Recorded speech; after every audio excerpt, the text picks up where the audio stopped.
इतने शक्तिशाली थे विदुर, फिर भी नहीं लिया महाभारत के युद्ध में हिस्सा। जानिए इसके पीछे की पूरी कहानी।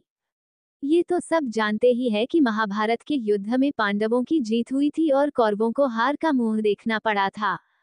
मगर महाभारत के इस युद्ध से पहले की कहानी के बारे में काफी कम लोग ही जानते होंगे।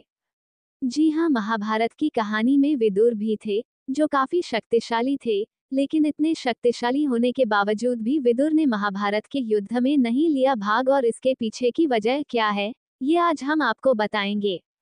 दरअसल विदुर के बारे में ऐसा कहा जाता है कि वे धर्मराज के अवतार थे, और अगर वो चाहते तो इस युद्ध में अपने धनुष से पूरी सेना को एक ही बार में खत्म कर सकते थे।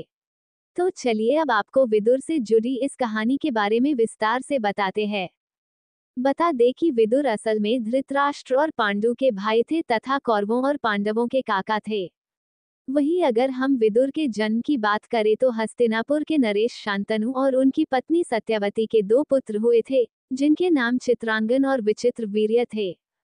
मगर अफसोस कि दोनों पुत्रों के बचपन में ही उनके पिता का देहांत हो गया, और फिर दोनों पुत्रों का पालन पोषण भीष्म द्वारा किया गया। यहाँ गौर करने वाली बात यह है कि भीष्म शांतनु की पहली पत्नी गंगा से उत्पन्न हुए थे। इसके बाद शांतनु ने सत्यावती की सुंदरता से आकर्षित होकर उससे विवाह किया था, लेकिन विवाह से पहले सत्यावती के पिता ने ये शर्त रखी थी कि शांतनु के बाद सत्यावती से पैदा हुआ पुत्र ही राजा का पद ग्रहण करेगा, न कि उनकी पहली पत्नी गंगा का पुत्र राजा का पद ग्रहण करेगा। बहरहाल शांतनु ने इस शर्त को मानकर सत्यावती से विवाह कर लिया, और भीष्म ने अपने पिता के वचन को निभाते हुए उम्र भर शादी ही नहीं की और अपने पिता की दूसरी पत्नी के बच्चों का बहुत प्यार से पालन पोषण किया। फिर जब चित्रांगन बड़े हुए तब भीष्म ने राजा का पद उन्हें सौंप दिया, लेकिन अफसोस कि कुछ समय बाद गंधर्वों से युद्ध के दौरान चित्रांगन की मृत्यु हो गई। हालांकि इसके बाद विचित्रवीर्य भी युवा अवस्था में पहुंच चुके थे, तो ऐसे में भीष्म ने उनका विवाह करने की सोची। बता दें कि उसी समय काशीराज की 3 पुत्रियां अंबा, अंबिका और अंबालिका का स्वयंवर होने वाला था, तो ऐसे में भीष्म ने वहां जाकर सभी राजाओं को हरा दिया और काशीराज की तीनों पुत्रियों को हस्तिनापुर ले आए।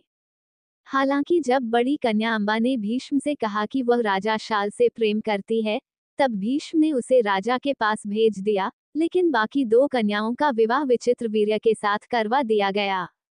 मगर यहाँ दुख की बात यह है कि विचित्रवीर्य को क्षय रोग हो गया और इसके कारण उनकी मृत्यु हो गई।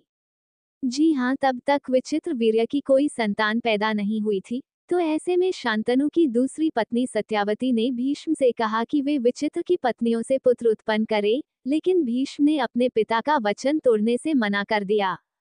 जिसके बाद सत्यावती ने अपने पुत्र वेदव्यास को याद किया, जो असल में सत्यावती और ऋषि पराशर के ही पुत्र थे। गौरतलब है कि वेदव्यास अपनी मां की आज्ञा का पालन करते हुए पुत्र उत्पत्ति के लिए तैयार हो गए, और उन्होंने अंबिका तथा अंबालिका से 1 साल तक नियम व्रत का पालन करने के लिए कहा। फिर 1 साल के बाद वेदव्यास जी ने माता सत्यावती से कहा कि अंबिका तथा अंबालिका को एक एक करके निर्वस्त्र होकर उनके सामने से गुजरना होगा, लेकिन दोनों को ऐसा करने में काफी असहजता महसूस हुई। जिसके बाद मां सत्यावती ने उन्हें समझाया और फिर वे दोनों ऐसा करने के लिए मान गई। बता दे कि जब वेदव्यास अंबिका के पास गए तब अंबिका ने अपने तेज नेत्र बंद कर लिए, और फिर वेदव्यास जी ने कक्ष के बाहर आकर मां सत्यावती से कहा कि अंबिका को काफी तेजस्वी पुत्र प्राप्त होगा, लेकिन वह नेत्रहीन होगा, क्योंकि अंबिका ने अपने नेत्र बंद कर लिए थे। इसके बाद वेदव्यास छोटी रानी अंबालिका के पास गए, तो ऐसे में वेदव्यास को देखकर अंबालिका काफी भयभीत हो गई। जिसके बाद वेदव्यास जी ने मां सत्यावती से कहा कि अंबालिका का पुत्र पांडु रोग से ग्रसित होगा। बहरहाल ये सब सुनकर मां सत्यावती को काफी दुख हुआ, और फिर इसके बाद मां सत्यावती ने अंबालिका को दोबारा वेदव्यास जी के सामने जाने के लिए कहा। इस बार रानी ने खुद की बजाय अपनी दासी को ऋषि वेदव्यास के सामने भेज दिया, और वह दासी वेदव्यास के सामने जाकर बिल्कुल भी नहीं घबराई। जिसके बाद वेदव्यास जी ने मां सत्यावती से कहा कि इस दासी से उत्पन्न हुआ पुत्र नीतिवान और वेदों का ज्ञानी होगा। गौरतलब है कि वेदव्यास जी की कही बात के अनुसार अंबिका से धृतराष्ट्र, अंबालिका से पांडु और उस दासी से विदुर का जन्म हुआ। यहाँ गौर करने वाली बात यह है कि ऋषि मांडव्य के श्राप के कारण विदुर ने दासी पुत्र के रूप में जन्म लिया और आगे चल वह धृतराष्ट्र के मंत्री बने। जी हाँ, विदुर धर्म का पालन करते थे और वे चाहते थे कि धृतराष्ट्र भी धर्म के मार्ग पर ही चले। मगर अफसोस कि ऐसा नहीं हुआ और फिर धृतराष्ट्र जब भी पांडवों के अहित की बात करते थे, तब विदुर ही उन्हें समझाते थे।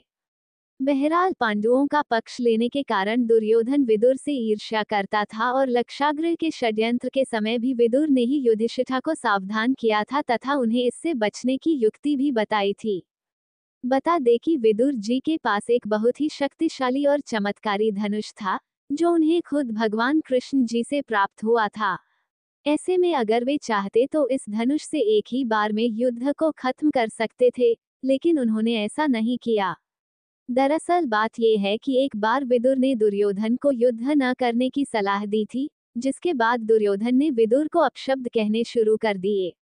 जिसके बाद विदुर जी ने गुस्से में अपना धनुष तोड़ दिया और ये प्रण लिया कि वे युद्ध में नहीं लड़ेंगे। जी हाँ, विदुर जानते थे कि अगर वे युद्ध में लड़े तो उन्हें कौरवों की तरफ से लड़ना होगा, यानी उन्हें अधर्म के पक्ष में रहना होगा, और इसी वजह से उन्होंने युद्ध न करने का फैसला किया।